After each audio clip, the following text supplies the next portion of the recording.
ऐसे समय में जब हम सब लोग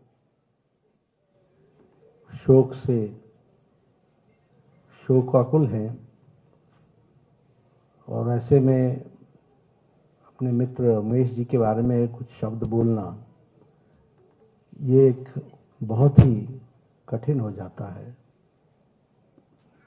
और ऐसी ही अवस्था मेरी भी है कि जो उनका असामयिक जाना, आकस्मिक जाना और हम सब लोगों के बीच से अचानक निकल जाना, यह अविश्वसनीय है। विश्वास करना कठिन जा रहा है। और इसलिए जैसा सबने कहा कि कभी सोचा नहीं था कि उनके श्रद्धांजलि सभा में हम सबको आना पड़ेगा और उनके लिए बोलना पड़ेगा। उमेश जी से मेरा संबंध 80 के दशक का है। जब मैं अपनी लॉ की पढ़ाई करने के बाद संगठन का काम करने दिल्ली आया तो उस समय आत्माराम ARSD कॉलेज, उसमें उनके छोटे भाई सतीश के साथ मुलाकात हुई और मैं संगठन का काम देखता था तो ARSD कॉलेज जाना प्रायः हर मंगलवार को होता था।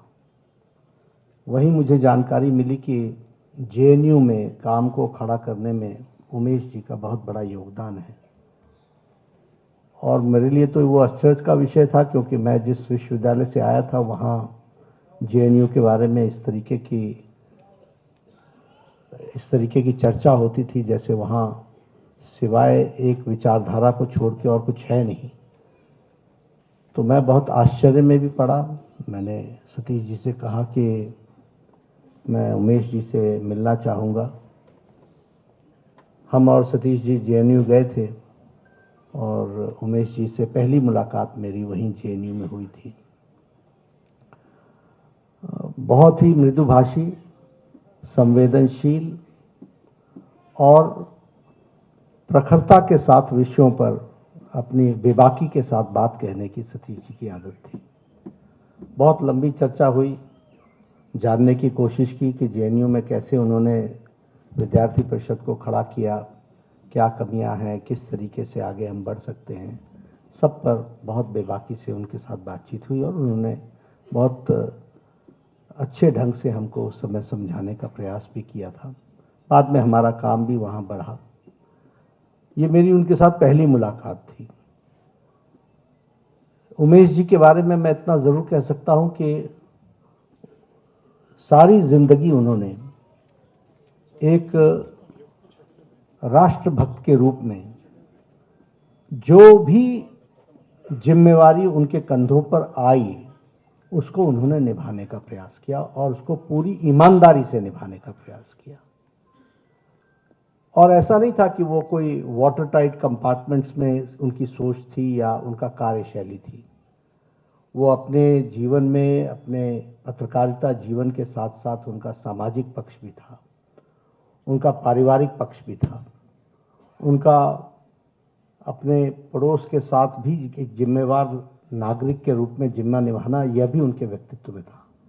संपूर्णता में जीना, यह हमने उमेश जी से सीखा था।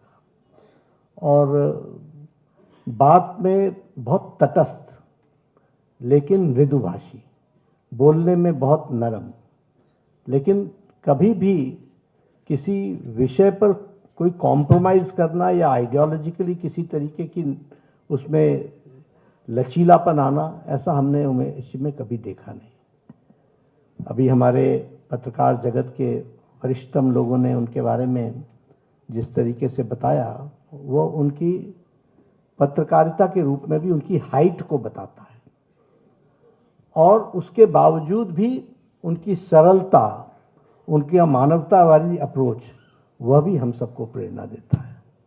आज यहाँ इतनी बड़ी संख्या में सब लोग शोकाकुल अवस्था में आए हैं, ये अपने आप में बताता है कि उमेश जी का व्यक्तित्व कैसा था। बोलने के लिए तो बहुत कुछ कह सकता हूँ, लेकिन मैं इतना ही कहूँगा कि उमेश जी से हम सबको प्रेरणा लेनी चाहिए।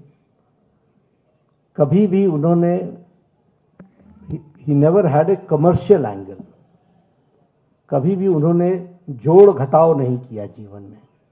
इससे क्या मिलेगा और इससे क्या जाएगा, इसका उन्होंने कभी भी जोड़ घटाव नहीं किया। उन्होंने जो समाज के लिए आवश्यक है, जो देश के लिए आवश्यक है, जो मानवता के लिए आवश्यक है, उसके लिए उन्होंने अपना जीवन समर्पित किया। ऐसे अपने मित्र को खोना, मैं केरल में था जब मुझे सूचना मिली, विश्वास नहीं हुआ कि हमने एक अपना मित्र अचानक इस तरीके से खो दिया। हम सब लोग शोकाकुल तो हैं, लेकिन मैं आप अपनी तरफ से ईश्वर से प्रार्थना करता हूं कि उमेश जी को ईश्वर अपने चरणों में स्थान दे और परिवार के साथ साथ सभी उनके समर्थकों को इस दुख को सहने की ताकत दे। ओम शांति, ओम शांति, ओम शांति।